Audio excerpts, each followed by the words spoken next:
बहुत समय पहले की बात है। किसी नगरी में एक छोटी सी नीची जात की अछूत कन्या रहा करती थी। वो अभी छोटी थी, लेकिन उसे बचपन से ही ये सिखाया जा रहा था कि हमें चुप कर रहना होगा, क्योंकि हम नीची जाति के हैं। हमें किसी से कोई सवाल नहीं करना, हमें हमेशा चुप कर ही रहना होगा। किसी के सामने हम नज़र नहीं उठा सकते। ये समाज हमें कभी भी हमारी जगह नहीं देगा।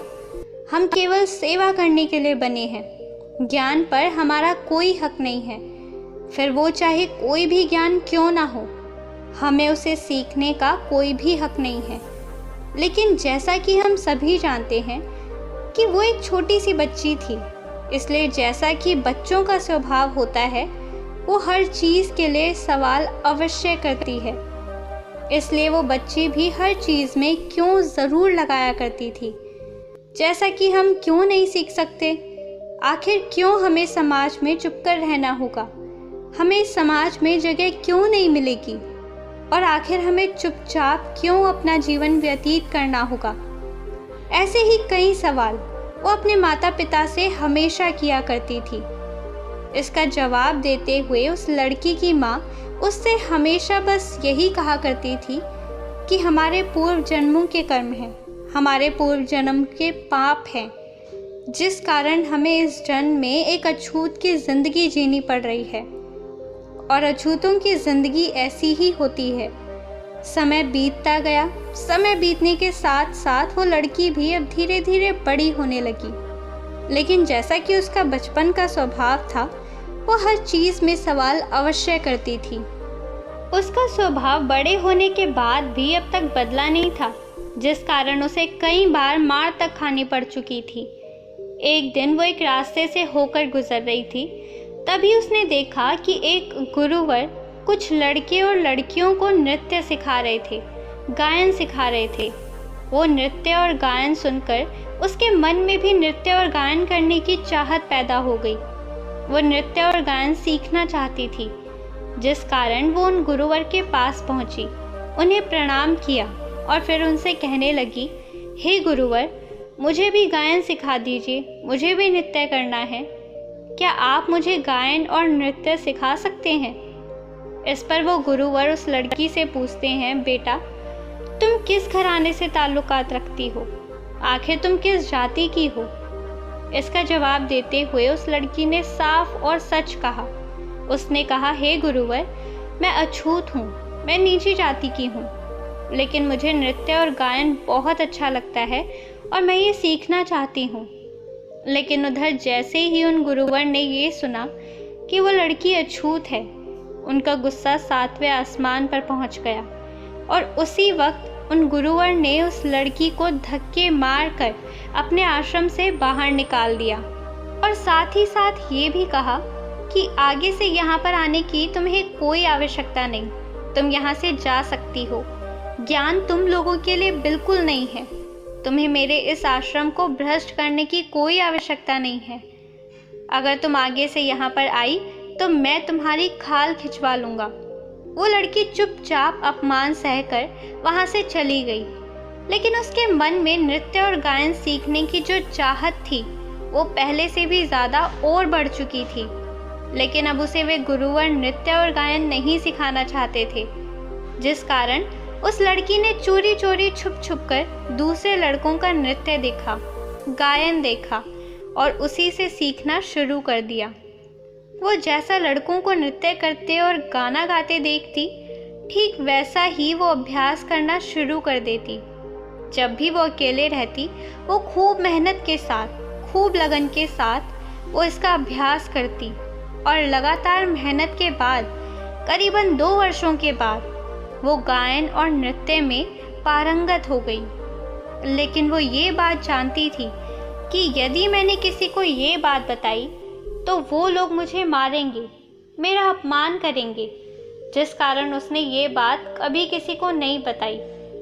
एक दिन राजा की पुत्री अर्थात राजकुमारी उस नगर से होकर गुजर रही थी और उनके वस्त्रों में कुछ मैल लग गया था, जिस कारण राजकुमारी ने अपने वो सुंदर वस्त्र वहीं पर रास्ते में फेंक दिए। वो लड़की भी उसी मार्ग से होकर गुजर रही थी। लड़की को वो वस्त्र अत्यधिक पसंद आए। लड़की ने वो वस्त्र उठा लिए और उसे पहनकर देखने लगी। वो बहुत सुंदर लग रही थी। उस समय नगर में एक मेला भी चल रहा था। उसके मन में एक विचार आया।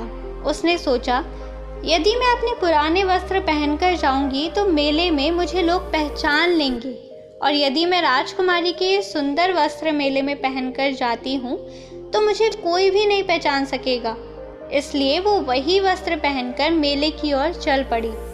जब वो मेले में पहुंची तो उसके सामने उसने देखा कि एक जगह पर नृत्य और गायन चल रहा था। उन्हें देखकर उसके मन में भी नृत्य और गायन की लालसा और बढ़ गई, लेकिन वो सभी के सामने नृत्य नहीं कर सकती थी और ना ही अपना गायन की कला किसी को दिखा सकती थी, जिस कारण वो मेले के एक कोने में गई और वहाँ पर उसने गाना शुरू किया। उसकी आवाज़ बहुत ही मधुर थी, लोगों को आकर्षित करने वाली थी। जब वो एकांत में गाना गा रही थी तभी उसकी आवाज़ मेले में खड़े एक व्यक्ति ने सुन ली और वो उस आवाज़ के पीछे करते हुए उस लड़की तक पहुंच गया। जब वो व्यक्ति उस लड़की तक पहुंचा तो ये देखकर वो लड़की आश्चर्यचकित रह गई। उस व्यक्ति ने कहा, बेटा, तुम्हारी आवाज़ बहुत मधुर है, ये मुझे आकर्षित कर रही थी, जिस कारण मैं तुम्हारी आवाज़ का पीछा करते हुए यहाँ तक आ गया। क्या तुम मेरे लिए मेले में एक बार गाना गा सकती हो? तुम इसके बदले में जितना भी धन मांगूंगी मैं वो धन तुम्हें देने के लिए तैयार हूँ, लेकिन एक बार क्या तुम मेरे लिए गाना गा सकती हो? इसका जवाब देते हुए वो लड़की उस व्यक्ति से कहती है, बाबा, आप सही कहते हैं, लेकिन मुझे गाने की इजाज़त नहीं है, इसलिए मैं आपके लिए कोई भी गाना नहीं गा सकती, मुझे माफ़ करें। तभी वो व्यक्ति उस लड़की को और भी धन देने का वादा करता है, उसे और लालच देता है। तभी वो लड़की इसका जवाब देते हुए कहती है, बाबा, मैं धन दौलत के लिए गाना नहीं गाती, ये तो मेरी खुशी है और मैं अपनी इस खुशी के लिए गाना गाती हूँ। मुझे गाना बहुत पसंद है और मैं केवल अपने लिए ही गाती हूँ। लड़की की ये बात सुनकर उस व्यक्ति ने लड़की से मिन्नतें की, प्रार्थना की, ताकि वो लड़की उसके लिए एक बार गाना गा सके। काफ़ी देर प्रयास करने के बाद आखिरकार वो लड़की उस व्यक्ति के लिए मेले में गाने गाने के लिए तैयार हो जाती है। वो कहती है, बाबा, आप इतनी प्रार्थना कर रहे हैं, इसलिए मैं आपके लिए एक बार गाना अवश्य गाऊंगी। जब उस लड़की ने मेले में गाना गाया तो उसकी आवाज़ सुनकर चारों तरफ से सभी लोग उसकी आवाज़ सुनकर उसके प्रति आकर्षक होने लगे। उसकी आवाज़ इतनी मधुर थी कि जो भी उसका गाना सुनता वो वहाँ से कहीं और ध्यान नहीं लगा पाता। वहाँ पर उपस्थित हर एक व्यक्ति उस लड़की के गायन का, उसकी आवाज़ को सराहना दे रहे थे, उसकी तारीफ कर रहे थे। उसी मेले में राजा का एक अधिकारी भी था जो उस लड़की की आवाज़ सुनकर पूरी तरह से मंत्रमुग्ध हो चुका था। उसके मन में ये ख्याल आया, यदि मैं राजा के पास इस लड़की को ले जाऊं और इससे वहां पर गायन करवाऊं तो मैं अत्यधिक धन कमा सकता हूं। राजा अत्यधिक प्रसन्न होंगे और मुझे मुंह मांगी रकम भी दी जाएगी। जैसे ही उस लड़की ने अपना गाना ख़त्म किया, राजा के उस अधिकारी ने उस लड़की के पास जाकर कहा, बेटा, तुम बहुत अच्छा गाती हो, तुम्हारी आवाज़ बहुत ही मधुर है और तुम्हारी आवाज़ में कुछ ऐसा जादू है जिससे मैं तुम्हारी आवाज़ के प्रति आकर्षित होता चला गया। क्या तुम एक बार राजा के समक्ष अपना गायन प्रस्तुत कर सकती हो? राजा तुम्हारी आवाज़ से अत्यधिक प्रसन्न होंगे और जो तुम चाहोगी वो तुम्हें अवश्य मिलेगा। ये सुनकर उस लड़की ने राजा के उस अधिकारी से कहा, बाबा, क्या आप सही कह रहे हैं? यदि मैं राजा को अपने गायन से, अपनी आवाज़ से प्रसन्न कर पाऊँ तो मैं जो मांगूँ क्या मुझे वो मिलेगा?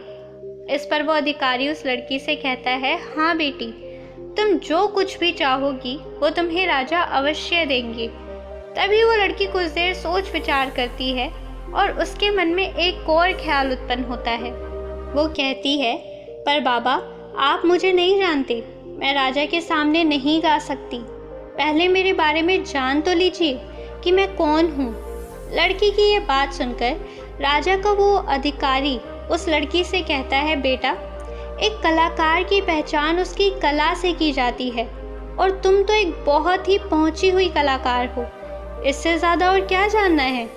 उस अधिकारी के मुंह से ये बात सुनकर लड़की बोली, बाबा, आप जो कह रहे हैं क्या ये सच है? क्या वाकई में कलाकार की पहचान केवल कला से की जाती है? क्या मैं अपनी कला से राजा को खुश कर सकती हूँ? और यदि मैंने उन्हें खुश कर दिया तो जो मैं मांगूंगी क्या वो मुझे मिलेगा? ये बात सुनकर राजा का वो अधिकारी उस लड़की से कहता है, हाँ, तुम जो चाहोगी वो तुम्हें राजा अवश्य देंगे, लेकिन उससे पहले राजा को तुम्हें अपने गायन से और अपने नृत्य से खुश करना होगा, प्रसन्न करना होगा। ये बात सुनकर वो लड़की राजा के पास जाने के लिए तैयार हो जाती है और उस अधिकारी से कहती है, बाबा, अगर आप इतना कह रहे हैं तो ठीक है, मैं आपके साथ चलने के लिए तैयार हूँ और मुझे खुद पर पूरा यकीन है कि राजा मेरे गायन सुन के अत्यधिक प्रसन्न अवश्य हो जाएंगे।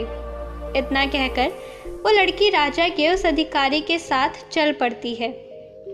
वो अधिकारी उस लड़की को भरे दरबार में राजा के सामने ले जाता है और राजा से कहता है, हे महाराज, आपने आज तक एक से बढ़कर एक गायक देखे होंगे, सभी के गाने आपने सुने होंगे, लेकिन जो बात इस लड़की की आवाज़ में है, इस लड़की के गायन में है, वो आपको आज से पहले कभी सुनने को नहीं मिला होगा। इस लड़की की आवाज़ इतनी मधुर है, इतनी आकर्षक है कि आप एक बार इसका गायन सुन लेंगे तो इस लड़की की आवाज़ के प्रति मंत्रमुग्ध हो जाएंगे। इसलिए आज्ञा दें और इस लड़की को इस भरे दरबार में एक बार गाने का सुनहरा मौका भी दें। राजा अपने उस अधिकारी की ये सारी बातें सुनकर अत्यधिक प्रसन्न था। उसने उस अधिकारी से कहा, यदि तुम इतने यकीन के साथ कह रहे हो तो अवश्य ही ये लड़की बहुत अच्छा गाती होगी, इसलिए इस लड़की से कहो कि अपना गायन शुरू करे। हम भी देखना चाहते हैं कि इसकी आवाज़ कितनी मधुर है। हम भी तो ये देखें कि आखिर ये बाकी सब गायकों से कितनी अलग है और इसमें ऐसी क्या खास बात है। राजा की आज्ञा पाकर वो लड़की भरे राज दरबार में अपना गाना शुरू करती है। गाना सुनकर राज दरबार में उपस्थित हर एक व्यक्ति उस लड़की की आवाज़ की तारीफ करते थक नहीं रहा था। सभी बड़े खुश थे। राजा भी अपने आप को उस लड़की की प्रशंसा करने से रोक नहीं पाया। राजा ने उस लड़की की बहुत प्रशंसा की और खुश होकर अपने गले का कीमती हार उस लड़की को निकाल कर दे दिया और उस लड़की से कहा, बेटा, तुम जो मांगना चाहती हो मांग सकती हो। तुम्हारे अंदर वो प्रतिभा है जो आज तक हमने किसी और गायक के अंदर नहीं देखी। तुम्हारी आवाज़ बहुत ही मीठी और मधुर है। तुम्हारी आवाज़ सभी को आकर्षित कर लेती है और हम तुम्हारे गायन से बहुत प्रसन्न हैं। तुम जो मांगोगी वो हम तुम्हें देने के लिए तैयार हैं। राजा के मुख से ये बात सुनकर वो लड़की अत्यधिक प्रसन्न हो गई। उसने राजा से कहा, हे राजन, क्या आप सच कह रहे हैं? मैं जो कुछ मांगूंगी वो आप मुझे दे सकेंगे? इस पर राजा ने कहा, हाँ बेटी, तुम जो मांगोगी मैं तुम्हें वो देने के लिए तैयार हूँ। तुम एक बार मांग कर तो देखो। तभी वो लड़की राजा से कहती है, हे राजन, हर गांव के बाहर एक छोटी सी बस्ती होती है। उस बस्ती में नीची जात के लोग रहते हैं, अछूत लोग रहते हैं, जिन्हें पढ़ने लिखने का कोई हक नहीं, ज्ञान प्राप्त करने का कोई हक नहीं। इसलिए मैं आज आपसे बस इतना ही मांगना चाहती हूँ कि उन्हें पढ़ने लिखने का हक दे दीजिए, उन्हें उसका अधिकार दे दीजिए। लड़की की ये बात सुनकर राजा उस लड़की से कहता है, बेटा, जिस तरह से तुम पूरे दिल से गाती हो, तुम्हारा मन बिल्कुल साफ है, ठीक उसी प्रकार तुम्हारा मन बहुत अच्छा भी है, लेकिन ये अधिकार मैं उन्हें नहीं दे सकता। ये सब उनके पिछले जन्मों के पाप हैं, उनके पिछले जन्मों के कर्म हैं, जिस कारण उन्हें इस जन्म में उन कर्मों को भुगतना ही पड़ेगा। लेकिन आखिर तुम उन अछूतों की तारीफ क्यों कर रही हो? तुम उनके लिए ये सारी चीज़ें क्यों मांग रही हो? इससे अच्छा होगा कि तुम अपने लिए कुछ मांगो। तभी वो लड़की बिना डरे सबके सामने ये कह देती है, हे महाराज, मैं भी एक अछूत कन्या ही हूँ और जैसा कि आपने कहा था, मैं जो मांगूंगी वो आप मुझे अवश्य देंगे। तो जैसा कि आपने वादा किया था, इस वादे को आपको निभाना होगा। मुझे मेरा हक मिलना ही चाहिए। जैसे ही लड़की के मुंह से भरे दरबार में ये निकला कि वो एक अछूत कन्या है, सभी ये बात सुनकर बहुत ही क्रोधित हो गए। सभी बड़े हैरान रह गए। एक अछूत कन्या राजसभा में आई कैसे? राजा ने अधिकारी की तरफ देखा। राजा की आंखों में क्रोध था। ये देखकर अधिकारी ने तुरंत ही राजा से कहा, हे महाराज, मुझे माफ करें, ये कन्या अछूत है, इसके बारे में मुझे बिल्कुल भी नहीं पता था। इसकी वेशभूषा आप देख सकते हैं, ये किसी राजकुमारी से कम नहीं दिखती। इसने मुझे भी धोखा दे दिया। इसकी वेशभूषा देखकर मैं धोखा खा गया। इसके कपड़े अछूतों की तरह बिल्कुल नहीं हैं। वहां पर बैठे सभी लोग क्रोधित हो गए, चिल्लाने लगे, महाराज, इस अछूत कन्या के इस अपराध के लिए इसे भयानक दंड मिलना चाहिए, ताकि भविष्य में ऐसी कोई गलती ना कर सके। जिस कन्या को महल के सामने से भी होकर नहीं गुजरना चाहिए था, वो कन्या महल के अंदर आ चुकी है। कुछ लोग तो इतने क्रोधित हो चुके थे कि उन्होंने अपनी तलवार तक निकाल ली थी, लेकिन इसके बावजूद भी वो लड़की बिल्कुल नहीं डरी। उसने राजा से कहा, हे राजन, मुझे न्याय मिलना ही चाहिए। उस लड़की की ये बात सुनकर राज्य के मंत्री ने कहा, न्याय तुम जैसे लोगों के लिए बिल्कुल भी नहीं है। तुम अछूतों के लिए कोई न्याय नहीं, और तुमने जो अपराध किया है इसके लिए तुम्हें भयंकर दंड भी मिलेगा। ये महाराज, इस कन्या ने जो अपराध किया है, इस अपराध के लिए इसे भयंकर दंड दिया जाए। मंत्री की ये बात राजा को उचित लगी। राजा ने तुरंत ही आदेश दिया और अपने सैनिकों को संबोधित करते हुए कहा, अभी के अभी इस अछूत कन्या को हाथी के पैरों तले कुचलवा दिया जाए। ये हमारी आज्ञा है, तभी यहाँ पर उपस्थित हर एक के लिए न्याय हो पाएगा। ये बात सुनकर वो लड़की राजा से कहती है, हे महाराज, ये तो अन्याय है, आप ऐसा नहीं कर सकते। आपने मुझसे वादा किया था कि मैं जो कुछ भी मांगूंगी वो आप मुझे अवश्य देंगे। लेकिन राजा ने उस लड़की की एक भी नहीं सुनी। लेकिन इसके बावजूद उस लड़की ने हार नहीं मानी। उसने हिम्मत दिखाई और सैनिकों को ढकेल कर वो राजमहल से भाग निकली। राजा ने तुरंत ही आदेश दिया कि उस लड़की को पकड़ा जाए। वो लड़की भागते भागते एक मार्ग से होकर गुजर रही थी। वो काफ़ी थक चुकी थी। अब उसके अंदर भागने के लिए और ताकत नहीं बची थी। वो भागते भागते ज़मीन पर नीचे गिर पड़ी। तभी उस लड़की को किसी ने दोनों हाथों से उठाया, और जब उस लड़की ने सामने देखा तो उसके सामने महात्मा गौतम बुद्ध खड़े थे। उन्होंने उस लड़की से कहा, बेटा, तुम क्यों भाग रही हो? किस चीज़ से भयभीत हो? आखिर ऐसा क्या हुआ है? इसका जवाब देते हुए वो लड़की महात्मा बुद्ध से कहती है, हे गुरुवर, मैं एक अछूत कन्या हूँ। मैं नीची जाति की हूँ, जिस कारण राजा ने मुझे मृत्यु दंड दिया है। वो मुझे हाथियों से पैरों तले कुचलवा देना चाहते हैं। लड़की के साथ जो कुछ भी हुआ था उसने सब कुछ साफ साफ महात्मा गौतम बुद्ध को बता दिया।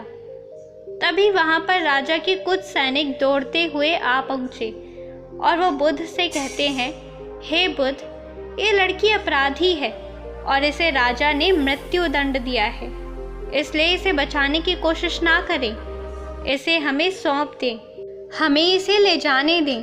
तभी महात्मा बुद्ध मुस्कुराए और उन सैनिकों से कहते हैं, जाओ और अपने राजा से कह दो कि वो ही इसे यहाँ से आकर ले जाएं। सैनिकों ने तुरंत ही राजा को ये बात बताई। राजा वहाँ पर आ पहुँचे और वो महात्मा बुद्ध से कहते हैं, हे बुद्ध, ये एक अपराधी है, इसे हमने मृत्यु दंड दिया है, कृपया हमें इसे ले जाने दें। तभी महात्मा बुद्ध ने राजा से कहा, हे राजन, इसने ऐसा क्या अपराध किया है? तभी राजा इस बात का जवाब देते हुए कहते हैं, हे बुद्ध, ये एक नीची जाति की है, ये एक अछूत कन्या है। ये सब जानते हुए भी महल के अंदर तक आ गई। जिन लोगों को किसी तरह की विद्या, किसी तरह का ज्ञान हासिल करने का कोई अधिकार नहीं है, लेकिन इसने चोरी चोरी नृत्य और गायन भी सीखा है। ये इसका एक अपराध ही तो है। तभी महात्मा बुद्ध राजा से कहते हैं, हे राजन, किसी भी व्यक्ति की पहचान उसके गुणों और उसके कर्मों से की जाती है। और ये लड़की तो साहसी भी है, समझदार भी है और इसके अंदर कई गुण भी हैं। और तो और ये कलाकार भी है। और तुमने तो इसे वचन भी दिया था कि तुम जो मांगोगी वो तुम्हें अवश्य मिलेगा। इसने आपको अपनी कला से प्रभावित किया, आपको और आपके पूरे राज दरबार को खुश किया। और इसके बाद इसने मांगा भी तो क्या? अपने लोगों के लिए ज्ञान, और तो कुछ नहीं। इसी से आप समझ सकते हैं कि ये कितनी महान है, इसका कर्म कितना महान है। लेकिन राजन, तुमने कैसे कर्म किए? तुम वचन देकर भी पीछे हट गए।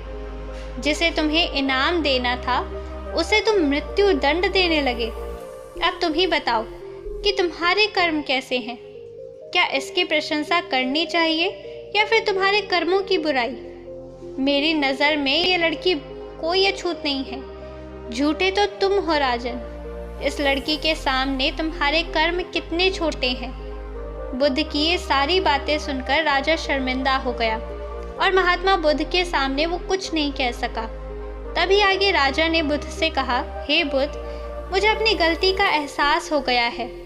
आज से इस लड़की की सुरक्षा की जिम्मेदारी मेरी है और इसने जो मांगा है इसे वो भी मिलेगा। इतना कहकर वो राजा वहाँ से चला गया। तभी वो लड़की महात्मा बुद्ध से कहती है, हे गुरुवर, क्या आप जाति प्रथा पर यकीन नहीं करते? क्या आप हमें अछूत नहीं मानते? क्या आपको हमारे साथ रहने पर कोई फर्क नहीं पड़ता? लोग कहते हैं कि हमारा साया भी किसी पर पड़ जाता है, वे लोग पापी हो जाते हैं, उनके कर्म निष्प्रभावी हो जाते हैं। लड़की की ये बात सुनकर बुद्ध मुस्कुराने लगे और लड़की से कहते हैं, पुत्री, याद रखना कि हमारे कर्म ही हमें ऊंचा बनाते हैं और हमारे कर्म ही हमें नीचा भी बनाते हैं। इसके अलावा कुछ भी, कोई भी नीचा या ऊंचा नहीं होता। सब एक ही हैं और सब एक समान ही हैं। ये प्रकृति हम सबका पालन पोषण एक जैसे ही करती है। ये हम में कोई भेदभाव नहीं करती। भेदभाव करना हम मनुष्यों का स्वभाव है और इसे आज नहीं तो कल बदलना ही होगा। इसलिए तुम्हारे जीवन में चाहे कितनी भी परेशानियां, चाहे कितनी भी कठिन परिस्थितियां तुम्हारे सामने क्यों ना हो, कभी हार मत मानना और कभी भी सच का साथ मत छोड़ना। जो लोग अपने जीवन में सत्य की राह पर चलते हैं और कभी हार नहीं मानते, उन्हें जीतने से कोई नहीं रोक सकता। वे लोग उस मंजिल को पा ही लेते हैं जिसके लिए वो आगे बढ़ते हैं। और जो व्यक्ति हार कर बैठ जाता है वो कभी भी जीत नहीं सकता। वो हमेशा हारा हुआ ही रहेगा और वो उसे कभी नहीं पा सकता जो वो पाना चाहता है, बल्कि उनसे तो वो छीन लिया जाता है जो उनके पास है। इसलिए हमेशा कोशिश करते रहनी चाहिए, आगे बढ़ते रहना चाहिए, तभी आप सफल हो पाएंगे, तभी आपको सफलता अवश्य मिलेगी। दोस्तों, उम्मीद है कि आज की इस वीडियो से आपने ज़रूर कुछ ना कुछ सीखा होगा। वीडियो पसंद आई हो तो वीडियो को लाइक और चैनल को सब्सक्राइब कर लें। मिलते हैं अगली वीडियो में, तब तक आप अपना ख्याल रखें।